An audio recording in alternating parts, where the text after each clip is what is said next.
Mister, ¿qué pasó en el partido? Porque España no pudo...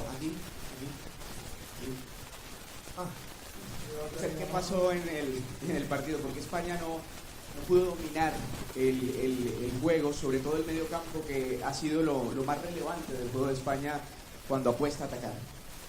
Buenas tardes, casi noches, ¿no? No sé si has estado en el partido. ¿Has estado en el partido? ¿Sí? ¿Y qué estabas? ¿De espaldas, no partido? هل شاهدت المباراة؟ هل شاهدت المباراة؟ لأنه ما قمنا به هو أن سيطرنا على الملعب وعلى اللعبة ولكننا لم نسجل أهدافا. هذه الحقيقة. لقد سيطرنا على الملعب، لقد خلقنا الفرص، نتقدم في الوسط وكان لدينا خصم يملك مؤهلات وخصائص دفاعية عالية. نعم، كان علينا أن نخلق فرص أكثر تستقبل، مع ذلك كان يمكن أن نكون كذلك فاعلين أكثر في الأمتار الأخيرة، ولكن لا أعرف كيف.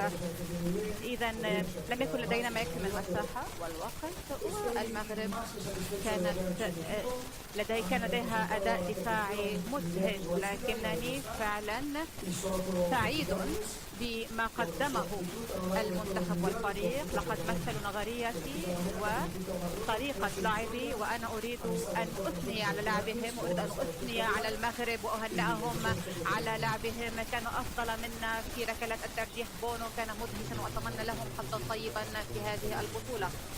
ألفريدو مارتينيز من راديو ستاديو.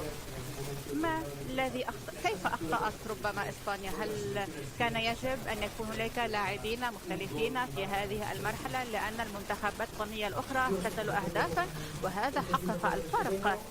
أنا سعيد للغاية بلاعبي ولن أغيرهم على الإطلاق. هؤلاء هم اللاعبون الذين اخترتهم وأنا سوف أذهب معهم إلى النهاية نظرا إلى موقفهم وسلوكهم وكيف قرأوا اللعبة.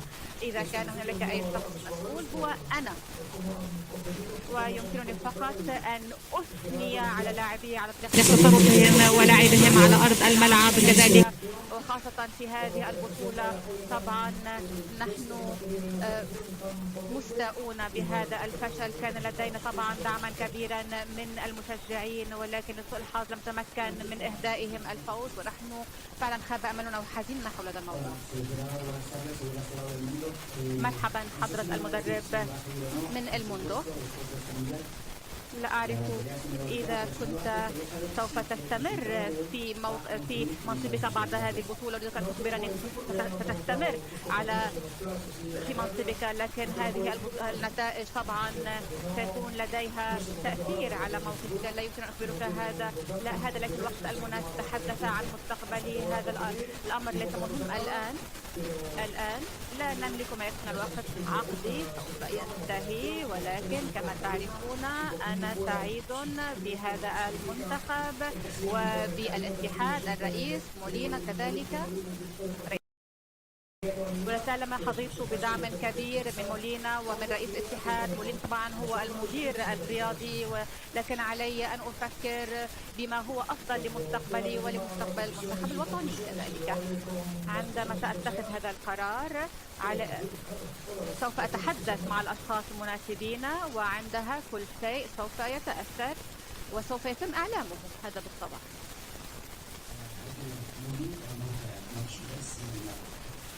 لويس إنريكي، بالأمس في المؤتمر الصحفي احترمتم المنتخب المغربي على عكس بعض الصحف الإسبانية التي هاجمت أسود الأطلس. اليوم كان هناك نهج تكتيكي صارم من المدرب وليد الركراكي. هل بعثر أوراقكم لكي لا تصلوا إلى المرمى المنتخب الوطني؟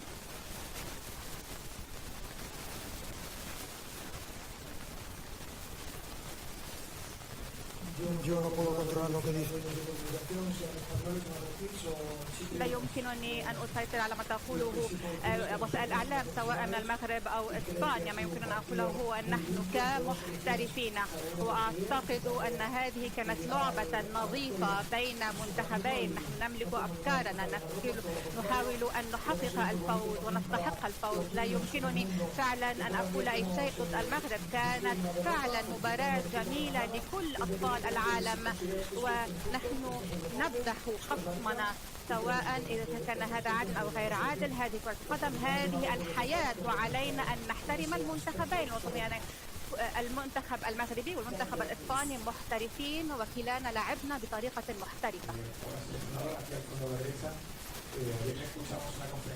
مساء الخير حضرة المدرب. البارحة في المؤتمر الصحفي تحدثنا أو تحدثتم بالأحرى عن ركلات الترجيح، ولقد كنت أنه فرض للاعبين في المنتخب لكنهم لم يسددوا في الركلات الترجيح. أنا اخترت اللاعبين ليقوموا بركلات الترجيح، وإذا كان علينا أن نعيد الفرص سأختار نفس اللاعبين ليقوموا بركلات الترجيح.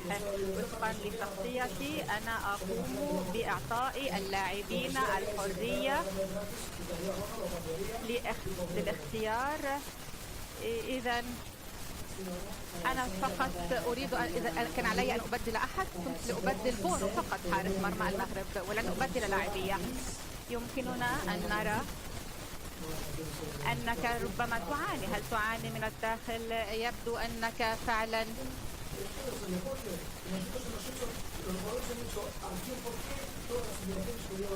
يبدو أنك في حالة جيدة. هذه الرياضة، هذا هي كرة القدم. اللاعبين نفذوا الخطة، نفذوا تعليماتي بالحرف 99% على الأقل. كان علينا أن نسجل هدف ولم يحصل، وهذه النهاية. هذا كل شيء. لا يجب أن نقوم إذن بجلد أنفسنا. لقد حصل ما حصل، ولا أنا أريد فقط أن أمدح لاعبي المنتخب الإسباني. لاعبيا لقد كانت منتخبا رائعا فعلا. شخصيا أنا فقط